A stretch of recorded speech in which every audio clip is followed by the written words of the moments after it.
Hey everyone, and welcome back to NintendoFuse GameChat. Today we're going to be talking about YLands Nintendo Switch Edition. So YLands has been out on Steam for a while and also on mobile, but there was a 2.0 update that happened in April 2023, and that is the version that we have on Nintendo Switch that just released on June 20th, 2024. And an adventure awaits you in this world of YLands, which is basically islands, but it's their way of saying islands. It's YLands. And you're going to set sail to explore and to gather resources and to craft tools and pretty much anything else that you want in this game. It kind of mimics a little bit of Minecraft, and it mimics several other games as well as you go out there and explore adventures and in a relaxed atmosphere where you can build and befriend animals and dive underwater and explore pretty much everywhere you want to go. There are 6 unique regions, each with characteristics, resources, and wildlife that are specific to that region. And you can find ocean biotypes populated by sharks and fish and other sea lives, and sail between the different YLands to discover all these different random encounters, and use your adventurer's handbook to explore the lore of the world.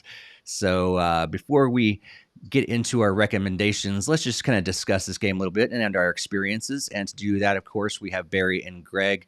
Greg, what'd you think of your experience with YLands? It was certainly a very interesting type of experience. It initially starts you off with a tutorial type island where it just kind of gives you like the tools to kind of figure out what.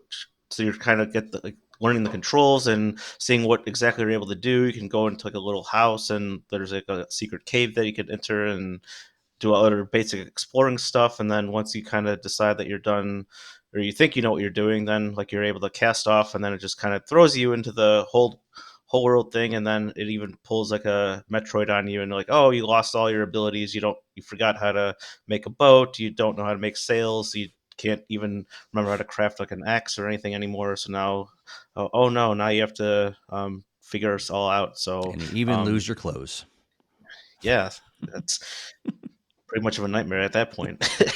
but but yeah, as soon as you get to the first like main region that you're doing, then you're kind of just thrust in there just to kind of try to remember what you were doing on the first island. And then I was kind of struggling a lot. I mean, I was initially just trying to gather everything that I could, and then thankfully there is a little tutorial, at least on, hopefully it's on all the different regions, but at least in the first region it kind of tells you like, oh, we need to rebuild the boat, and then to rebuild the boat you need like the axe, and then first you got to construct the axe, and then now you got an axe, and then I can use the axe to cut down some trees, and then you can get some lumber, and then I can also shred it to make some paper fabrics to get sails and do all like craft other tools and stuff that you need to further progress. Like you need like a knife and all these other things that you kind of need just to get your adventure going. So unfortunately, it was kind of like felt pretty slow to me, and then also kind of cumbersome to try to locate all the different things because it doesn't really necessarily tell you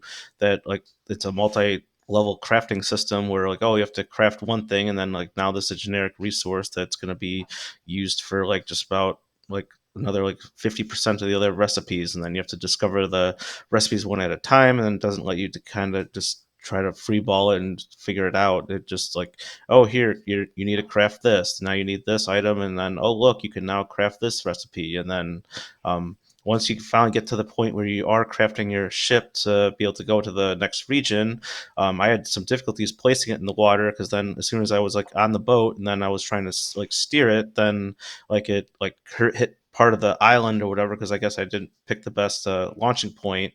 And then even trying to like turn around was like a heckish nightmare. Like so like that was beyond like unreasonable to me. Like it like would let you position it in such a way where like it made a struggle to even use the darn boat that you just spent all this time like building and perfecting to what you wanted it to be. But um yeah, it was not the most enjoyable experience for me. I don't know if Barry thinks of anything different or maybe had a more positive experience. I love adventure RPGs. All right, just to preface, I love adventure RPGs. And I don't mind when there's crafting involved. You know, Breath of the Wild and Tears of the Kingdom, for example. Animal Crossing, with the simplistic crafting. I think it's fine when done right. This game has a lot of ambition. You could tell the developers had a lofty idea. They wanted to make it come to fruition. And they did, to a point. The ambition comes at a cost. Control, user interface, playability, enjoyability. This game had all going for it as I started the game, and then it veered off a cliff and it never came back. I could not, for the life of me, find any enjoyment out of this game. And I tried. I tried the controls, just trying to navigate the menus, to steering the boat. It was nightmare after nightmare. And I couldn't even just kill the animals on the island easily. They kept running from me and then stopping like, "Oh, I just got stabbed 8 times in my rear end. It's fine to just sit here. Like, let me just put you out of your misery. Don't make me chase you around the island." Like, again, and I want to say maybe it's geared more towards kids, but with the user interface, it's unbelievably clunky. And when I found out it was for mobile as well, it made a little more sense. This was not brought to Switch properly. Or at least it was not optimized for Switch. That's not the frame rate's fine. It's not a frame rate issue. It is literally a control issue. It is a user interface issue, and that could be fixed. But I could not get into this. I could not get into this to save my life. I was bored. I was frustrated. I was aggravated. I was not having fun. And the only reason I played as much as I did is because because we were given codes to review. If I was just given this game, I would have turned it off within 5 minutes and probably never booted it up again. Hmm. And that is the truth. I know that the developers have ambitions, and I know they have their fans. And for their audience, that's great. I'm not part of their audience. I think, as ambitious as it is, it missed the mark in almost every aspect that it wanted to do properly. And there's a good game in here. It just needs to be pulled out. Mm-hmm. But at this point, proverbial my ship has already sailed. Yeah. With it. And maybe sank. And maybe sank. Hit the cliffs. Yeah. I'm with you guys as well. I think on the positive side, I think like you said, there's the ambition as well is good. The graphics look good. It's a low polygon game, and they've done it very well. The frame rate is solid for what it is when it's running. The game takes forever to load, and I'm not talking it makes sense to load an entire map. But when it takes forever to also load an image in the news on the menu, I don't know what's causing that. But yeah, I think there's a game that's a good game hidden in this shroud of unplayability in a lot of ways. It's just like, wow, like if the game itself is probably really good. I'm having trouble playing it. I'm having trouble navigating the menus, like you said. I'm having trouble figuring out what I'm supposed to do. I'm having trouble. There's navigation stuff that's covered up by alerts on the screen, and I'm trying to figure out what's on what, because they're covering each other up, and I don't know what button to push and where to go and what to do.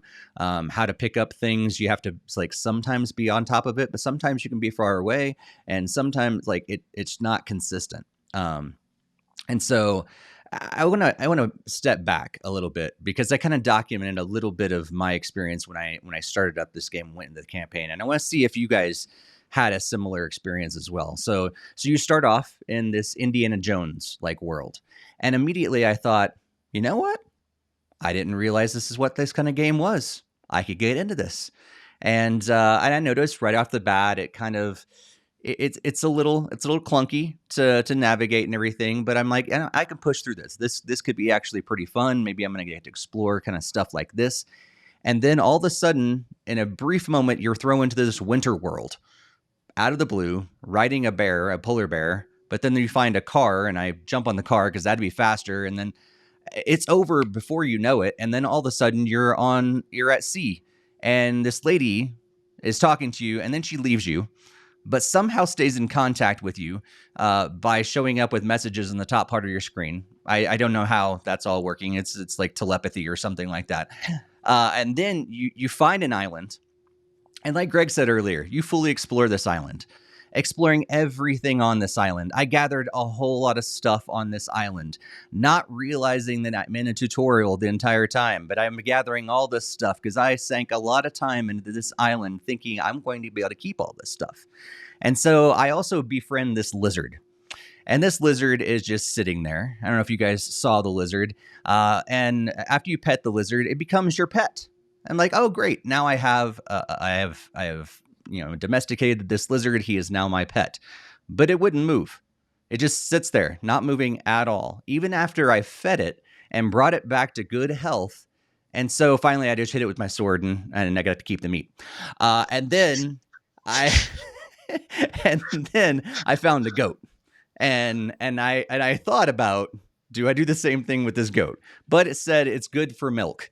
And so even though it was a male goat, I don't understand farming, but I don't know if that really works. But anyway, male goat, and it said it's good for milk. So I finally figured out how to milk the goat, and you have to choose the bucket first. And so I choose the bucket, I get the goat, and I think this is something I need to figure out how to get back on my boat, because this could come in handy probably. And so I can't lead the goat. So I decided to hop on and ride the goat. I ride the goat back over to my boat, and I get off the goat as I get on there, and then he's hanging around the boat. And then I back my boat up, which we've already talked about is a horrible experience altogether. Trying to navigate in the water, especially when you're right by the island, it's awful. And so I'm getting the boat backed up, and all of a sudden the goat just jumps off into the water. Totally unprovoked. He just walks off and just hops off into the water, floating around, little goat. A shark comes by. Luckily, he narrowly escapes the shark, walks back on the island, and somehow I got to get my boat navigated back over there, get him back onto my boat. Finally, there's just like little, living quarters there in the back of the boat. And so I was like, okay, I'm going to ride him in there, and then I'll hop off, and then I'll close the door. And that way he'll stay on the boat this time instead of, trying to commit suicide to the sharks. And so he, like, I ride in there, and all of a sudden I can't see anything. My head apparently is in the floor of the boat, and I have no idea where I am, what's going on. But I remember, I think the button to dismount the goat is ZL. So I jump off of that, and eventually I can walk out, and I close the door. I'm like, all right, great. And I walk up, and I eventually figure out how to navigate the boat backwards and take off. And then out of the blue, the storm comes and sinks my ship, and everything goes down with it. And I go, I just wasted the last hour of my life with this, and I don't want to keep playing. But I keep going. And then find out, yeah, you've lost everything. You lost your clothes. You're like barely, still alive, apparently. And then you have to find all these things and start crafting, which is fine.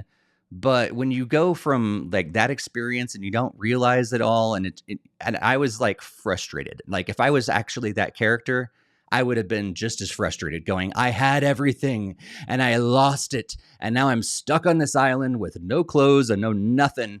And somehow I got to make my own, stone axe to be able to do things.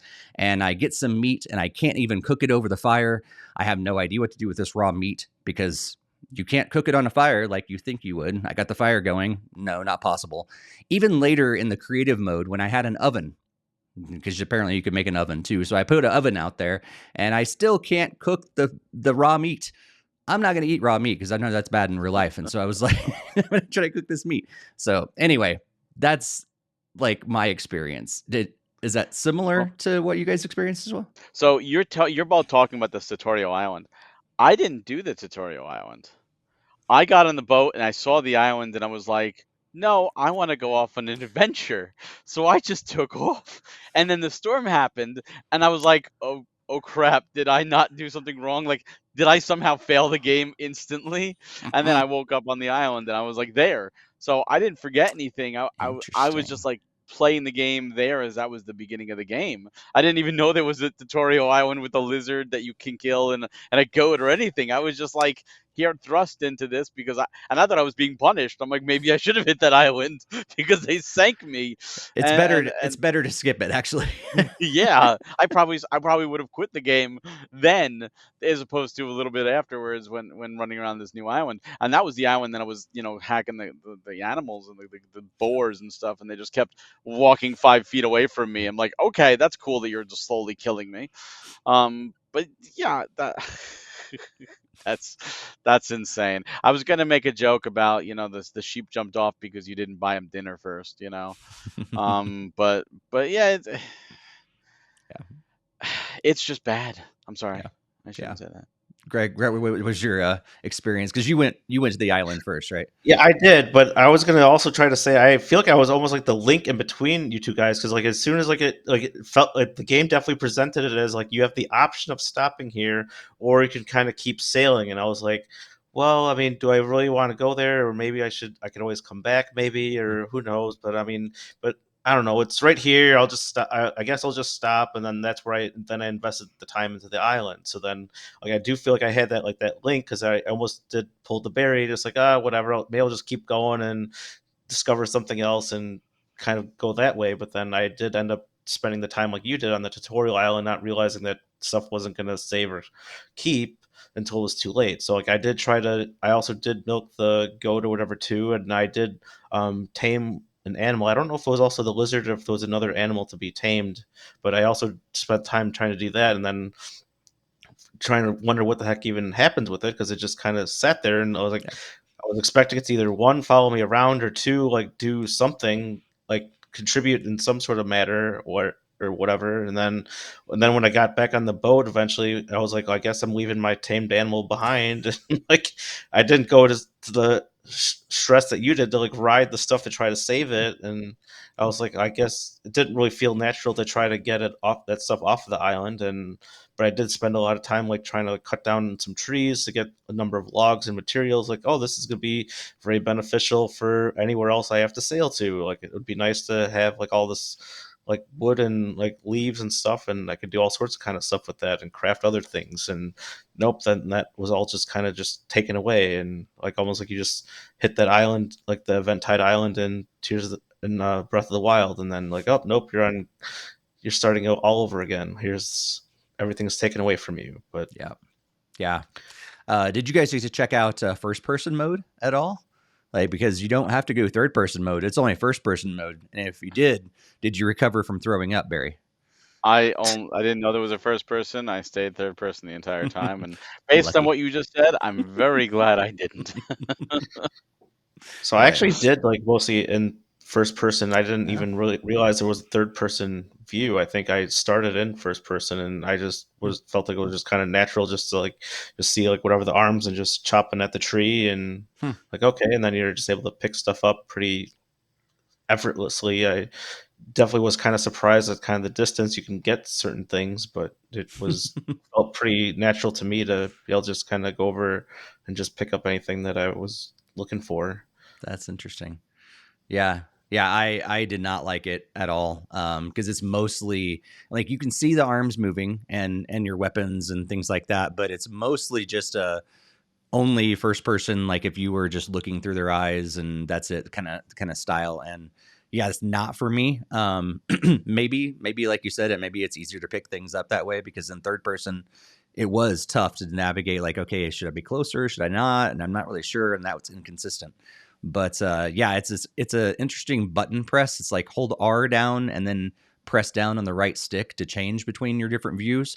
But then you can also do it in the weird navigation menu where you hold down R and then lean it to different directions, and you can change your view to first person. But to change back from first person to third person, you have to do the weird button combination. It just encapsulates what the game is, and it's just a mess. Like, and even with this 2.0 update, I wonder what 1.0 looked like, because 2.0 is still has a lot of stuff that just really needs some solid work. If they work on it, this really does, like we've said, it has a huge ambition and some really good stuff that's hidden in there, but the gameplay experience is just rough. So, yeah. So, so I just have to chime in here. While we're talking, I decided to look at some Steam reviews Okay. for the game. Just maybe we're missing something, right? Sure. Maybe let's get the benefit of the doubt. Now, some of these reviews are older, so they are for the 1.0. And they're not for the Switch edition, but they tell the whole story. One person recommended it, saying that the uninstall button works. One person did not recommend it, saying, "Stupid ass game. I stayed up late downloading this game because I stayed up so late my dad caught me and then beat me." Someone did not recommend it. "Why is there a store using real money in an early access game? That's unacceptable." That's interesting. Another person said, "Animal cruelty." They did not recommend it. "Monster Horde is one of the activities in the game, and it's just setting a bad example for children, as the main goal is to defend yourself by shooting animals and zombies before they get to the barn." One Actually person sounds pretty fun. recommended, saying, laughing my ass off, so this game actually sucks, even though they recommend it. Someone did not recommend it, saying, "Holy crap, this game was free, yet for some reason YLands plays better than practically every single game I have, including all the AAA games. That's 90 games. How could this be? I'm loving this so far, so I'll probably be playing it for a while." Obviously, that is sarcasm. Um, Another one not recommended. This game is peak of this game is a pinnacle of I could literally go for a walk, and if I saw I would think of this game. No. Wow. Not recommend. This is why I stopped buying games. Wow. So yeah, that just some of the colorful reviews on Steam. Man. So there is a creative mode. So you don't have to go through the campaign. There is a creative mode. Greg, did you get a chance to play around in the creative mode?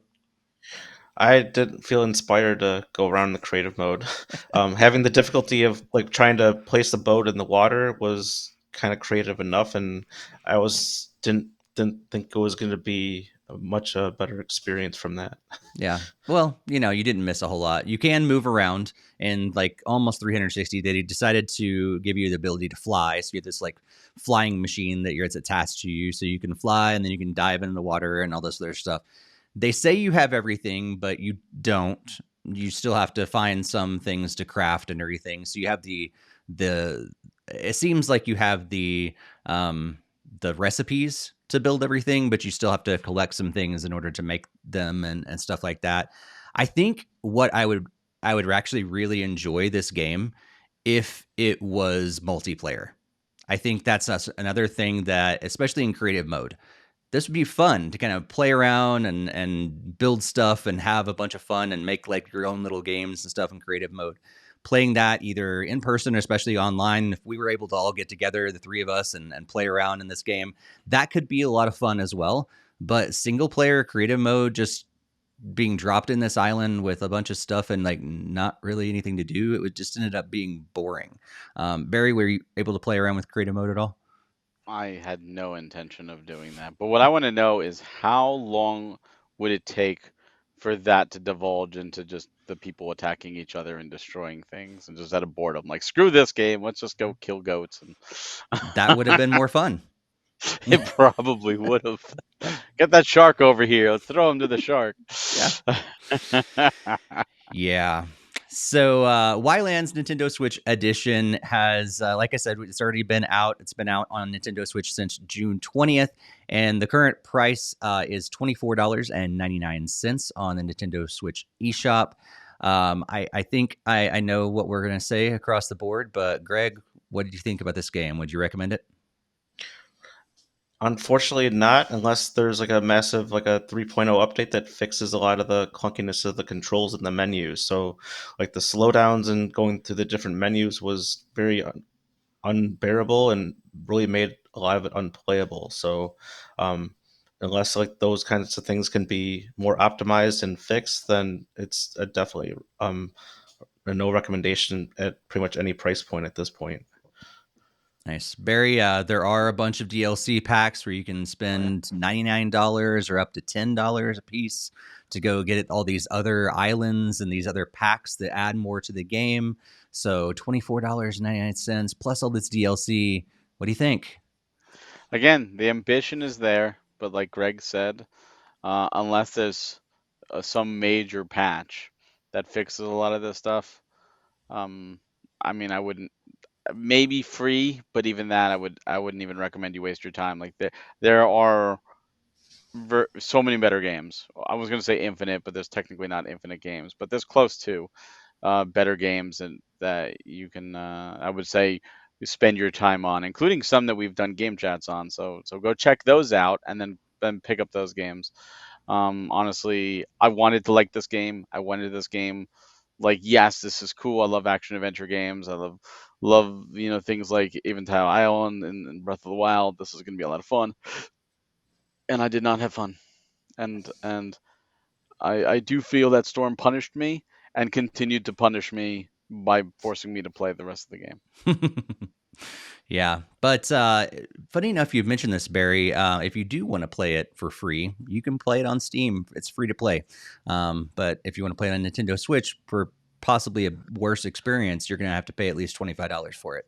Steam might have that in store, in like the in-game store with real money as well. Yeah. So keep that in mind. That's true. So yeah, I think as it currently stands, we cannot recommend this game. However, again, there's a bunch of ambition here, and maybe with a 3.0 update or something like that in the future, maybe this will become playable and be a fun experience. But right now, it's just not cutting it at all. So, but we are thankful to the publishers, the developers of the game for giving us an opportunity to check this out and review it for you all. And if you like this review and you like other stuff that we would create here on our YouTube channel, be sure to subscribe and also head over to NintendoFuse.com. We have a bunch of articles over there, but also our podcasts and industry talks and game chats and reviews and a bunch of that stuff, both on NintendoFuse.com and here on our YouTube channel. Thanks so much for tuning in for this Nintendo Fuse Game Chat, and we'll see you next time.